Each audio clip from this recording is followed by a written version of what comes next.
जय Shri Ram to all. आज का हमारा टॉपिक है रेले जीन्स लॉ। तो अभी तक हम क्या करते आ रहे हैं, अभी तक हम क्वांटम मैकेनिक्स कैसे ओरिजिनेट हुई है उसकी स्टार्टिंग पॉइंट को समझ रहे हैं। तो उसमें सबसे इम्पोर्टेंट टर्म्स है आपका ब्लैक बॉडी रेडिएशन का एक्सप्लेनेशन। तो क्लासिकल मैकेनिक्स के द्वारा ब्लैक बॉडी रेडिएशन को समझाने के लिए कैसे एक्सप्लेनेशन दिए गए, अभी उस पर हमारी बात चल रही है। और आज के लेक्चर के बाद अब हम स्टार्ट करेंगे कि कैसे हम ये समझ जाएंगे कि कैसे क्लासिकल मैकेनिक्स उसका सही एक्सप्लेनेशन दे भी नहीं सकती है। तो उसके लिए एक नई टाइप की मैकेनिक्स की हमें ज़रूरत पड़ेगी जो कि प्लांक ने दी थी, और वहाँ से हम पढ़ेंगे प्लांक रेडिएशन लॉ। उससे पहले एक लास्ट टॉपिक जो है, जो समझाने के लिए कि हाँ, क्लासिकल मैकेनिक्स के द्वारा ब्लैक बॉडी रेडिएशन का एक्सप्लेनेशन संभव नहीं है। तो उसके लिए हम देखेंगे लास्ट लॉ जो दिया गया था वो था रेले जीन्स लॉ। तो रेले जीन्स लॉ से पहले आपने जो पढ़ा है वीन रेडिएशन लॉ पढ़ा। वीन रेडिएशन लॉ का जब हम कल एक्सप्लेनेशन हमने देखा था, तो उसमें हमने देखा कि आपका जो ग्राफ है, आपका फ्रीक्वेंसी के साथ जो एनर्जी का जो ग्राफ है, वो ग्राफ आपका फॉर हायर फ्रीक्वेंसी आपका क्या करता है, थोड़ा बहुत मैच करता है, बट लोअर फ्रीक्वेंसी के साथ उसका कोई भी मैच नहीं है। तो रेले जीन्स लॉ के बारे में जब हम बात कर रहे हैं, तो रेले जीन्स ने क्या समझा, इन्होंने जो थ्योरी दी उसके अनुसार इन्होंने कहा कि लेट्स से आपके पास एक क्यूबिकल बॉक्स है, और इस क्यूबिकल बॉक्स के अंदर आपका क्या है, आपका ब्लैक बॉडी रेडिएशन है इसके अंदर। तो ये आपके, अब आपको ये तो बताइए कि जो भी रेडिएशन है, जब हम रेडिएशन की बात कर रहे हैं तो वो एक प्रकार की क्या है, वेव ही है, ईएम रेडिएशन ही है।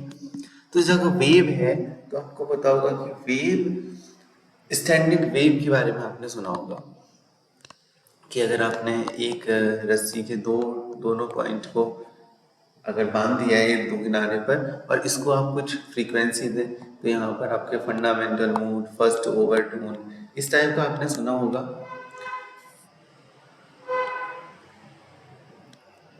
तो उसी टाइप का इनका भी क्या था, एक्सप्लेनेशन था। इनके अनुसार भी क्या होता है आपका, कि जो अंदर रेडिएशन है वो बॉल से टकराते हैं, और टकराने के बाद आपस में रेडिएशन का बार बार क्या होती है, सुपरपोजिशन होता है, तो वो क्या बनाते हैं, आपके स्टैंडिंग वेव बनाते हैं।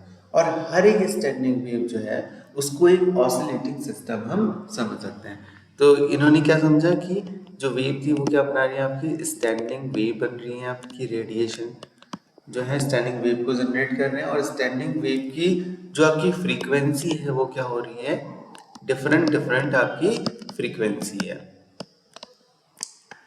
अब वो क्या करना है, सबसे इम्पोर्टेंट जो टर्म है वो ये है, क्योंकि हमें क्या निकालना है, आपको रियलिटी में हमें निकालना है आपका जो ग्राफ है आपका एनर्जी का विथ म्यू के साथ क्या वेरिएशन है, वो हमें कैलकुलेट करना है।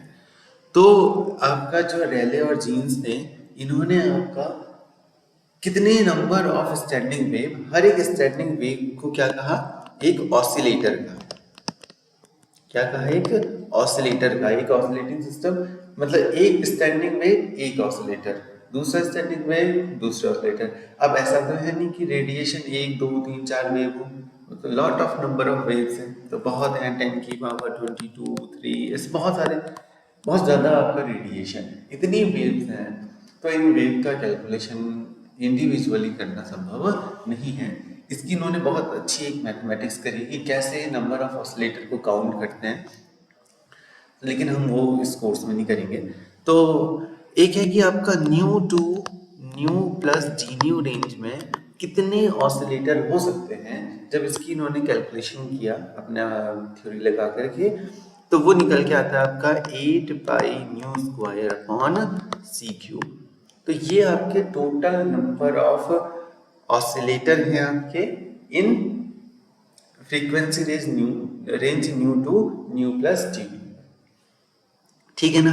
अब हमें क्या निकालना है, बेसिकली हमारा नीड है आपका एनर्जी निकालना। अब हर एक ऑसिलेटर की एनर्जी निकालना भी बड़ा टिपिकल टास्क है, तो क्योंकि एक दो तो है नहीं, बहुत लार्ज नंबर ऑफ ऑसिलेटर हैं, तो हम क्या करेंगे, स्टैटिस्टिकल मैकेनिक्स का यूज करेंगे और थर्मोडायनेमिकल इंटरप्रिटेशन में अगर हम इसका एवरेज निकालें तो एवरेज निकालने का फॉर्मूला आपका क्या होता है।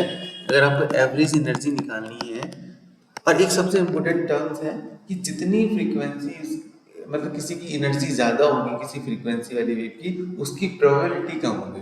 तो प्रोबेबिलिटी कम होने की तो एक फंक्शन हम लिख रहे हैं e to the power of minus E by K T, क्योंकि एक्सपोनेंशियल डिक्रीमेंट है इस फंक्शन में। तो जितनी ज़्यादा एनर्जी है उतना ही ज़्यादा क्या है आपका उसकी प्रोबेबिलिटी उतनी कम है। और मल्टीप्लाई कर देंगे एनर्जी से और डिवाइड कर देंगे आपका e to the power minus E by K T और इन जीरो टू इन्फिनिटी। और जब हम इसको सॉल्व करेंगे टोटल एवरेज एनर्जी को कैलकुलेट करेंगे तो यहाँ से इसकी वैल्यू निकल के आएगी आपकी के टी के इक्वल। तो एवरेज एनर्जी आपकी कितनी निकल के आ गई के टी निकल के आएगी। अगर हमने आपसे कहूँ कि nu to nu plus G nu जितने हमने ऑसिलेटर देखे थे तो टोटल एनर्जी इन ऑसिलेटर की कितनी हो जाएगी nu to nu plus T nu range में आपकी। अगर मैं टोटल एनर्जी की बात करूं तो उसका आंसर कितना आ जाएगा आपका सिंपल सा 8 pi nu square upon C cube K T को मल्टीप्लाई कर दीजिए और टी न्यू, इतना आपका क्या आ जाएगा एनर्जी आ जाएगी। तो एनर्जी को अगर मैं लिखूं यू न्यू डी न्यू तो डी न्यू से डी न्यू को हमने कैंसिल कर दिया तो आपका बचा आपका U nu equal to 8 pi nu square upon C cube K T. अब इसका ग्राफ अगर आप निकालेंगे तो आपको पता चल जाएगा कि यू न्यू किस पे डिपेंड कर रहा है फ्रीक्वेंसी के स्क्वायर पे डिपेंड कर रहा है, मतलब कि पैराबोलिक कर्व आएगा। जबकि कर्व एक्चुअल कर्व कैसा है आपका एक्चुअल कर्व तो कुछ इस टाइप का है, बट आपका जब ये कैलकुलेशन आप करेंगे तो जीरो क्योंकि पैराबोला बन रहा है तो आपका ये ग्राफ ऐसे आएगा। जबकि वीन का ग्राफ कैसा आया था ये आया था, ये था आपका वीन का ग्राफ और ये किसका ग्राफ है आपका रेले जीन्स का ग्राफ है। तो आप देखो कि रेले जीन्स ने जो ग्राफ बनाया वो कितना आपका मैच कर रहा है और वीन्स का ग्राफ कितना मैच कर रहा है। एक आपका लोअर फ्रिक्वेंसी में जो रेले जीन्स का है आपका वो लोअर फ्रिक्वेंसी के लिए मैच करता है और जो आपका वीन्स रेडिएशन लॉ जो हमने पढ़ा था वो आपका हायर फ्रिक्वेंसी में मैच करता है। लेकिन कोई भी ग्राफ आपका पूरे एक्सपेरिमेंटल जो ग्राफ है उसको डिफाइन नहीं कर पाया। इसी को डिफाइन करने के लिए अब हम क्वांटम मैकेनिक्स के नए लॉ का यूज करेंगे जो प्लैंक ने दिया और उससे ये एक्सपेरिमेंटल जो ग्राफ आया है वो पूरी मैचिंग हो जाती है। तो रेले जीन्स के लिए आप जो कंक्लूजन हम निकालेंगे तो हम ये कहेंगे कि रेले जीन्स और क्योंकि ये बहुत ही ज़्यादा डिसमैच हो रहा है आपके लार्जर फ्रिक्वेंसी के लिए तो इसका एक नाम आपका अल्ट्रा वायलेट कैटास्ट्रॉफ होता है, अल्ट्रा वायलेट कैटास्ट्रॉफ।